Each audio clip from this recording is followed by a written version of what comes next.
mengumpulkan maksiat dari mulai bangun tidur sampai bangun tidur lagi, maksiat terus. Kalau orang hidupnya seperti ini, lafi khusr.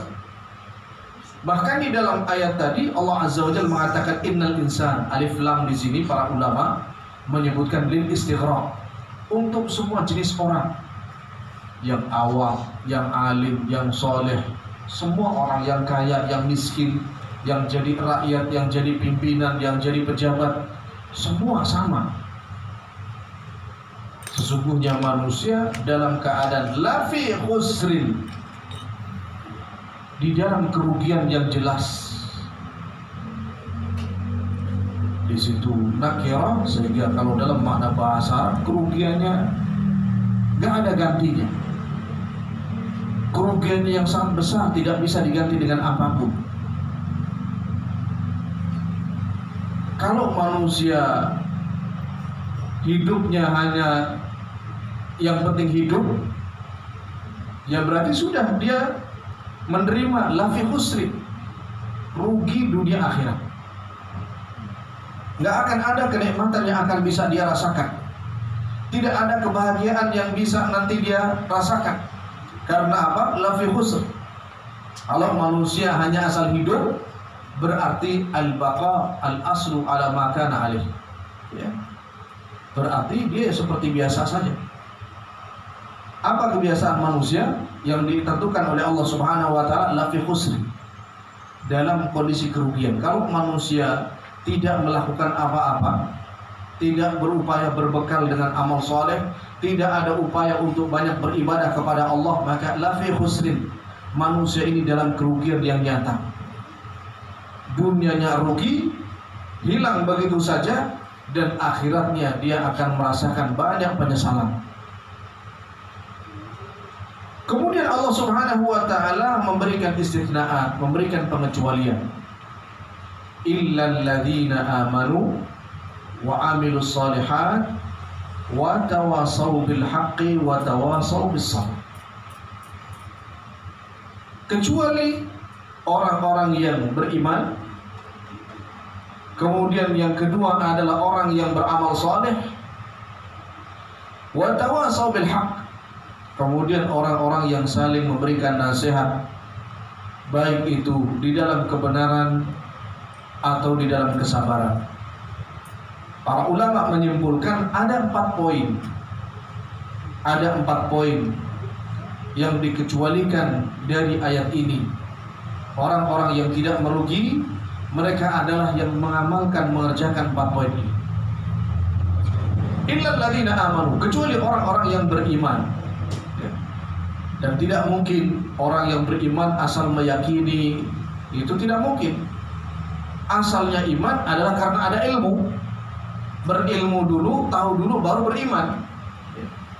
Makanya para ulama rahimahumullahu ta'ala mengatakan supaya orang tidak rugi dunia dan akhirat, syarat yang pertama berilmu. Yang namanya berilmu, memiliki ilmu agama.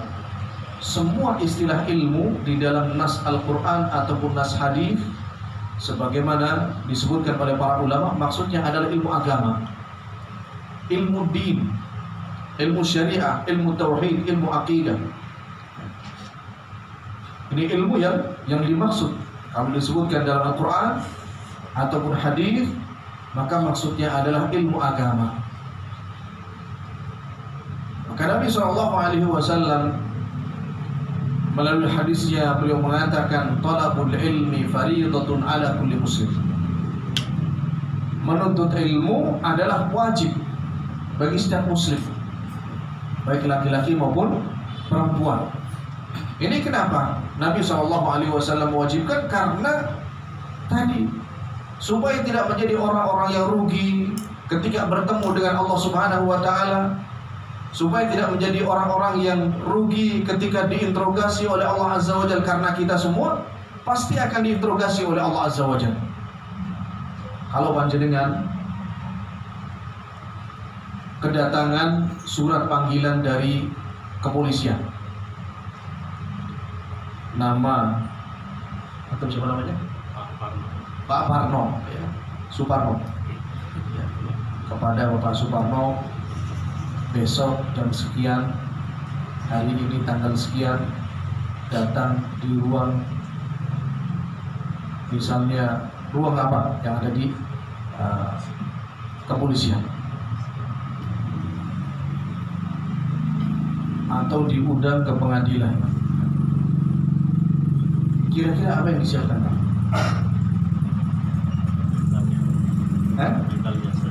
Mental. Cuma mental, Pak? Biasanya grogi. Kenapa? Ada grogi, ada takut berarti. Ada grogi, ada takut. Tapi itu mental. Selain itu apa?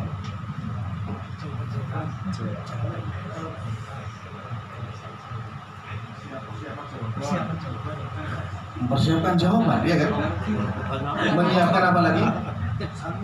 Sangu. Oh, itu salam tempel.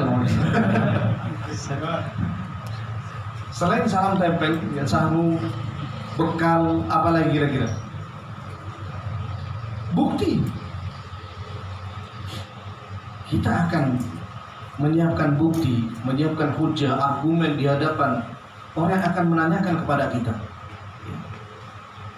Kadang orang dan kebanyakan orang begitu tahu hari ini akan dipanggil, malamnya sudah sulit tidur. Besok saya mau apa ya? Besok saya persiapan apa ya?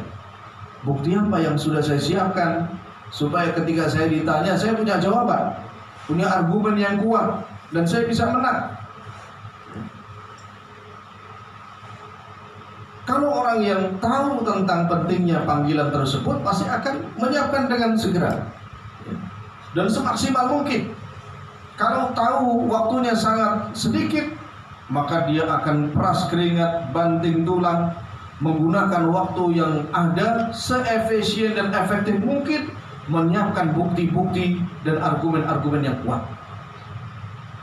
Ini kalau orang yang berakal akan demikian. Apalagi interogasi yang akan dilakukan oleh Allah Subhanahu wa taala. Nabi SAW mengatakan, "Ma min ahadin illa sayukallimuhu rabbuh laisa bainahu turjuman." Tidak ada seorang yang hidup di dunia ini melainkan dia nanti akan diinterogasi oleh Allah Subhanahu wa taala. Hanya antara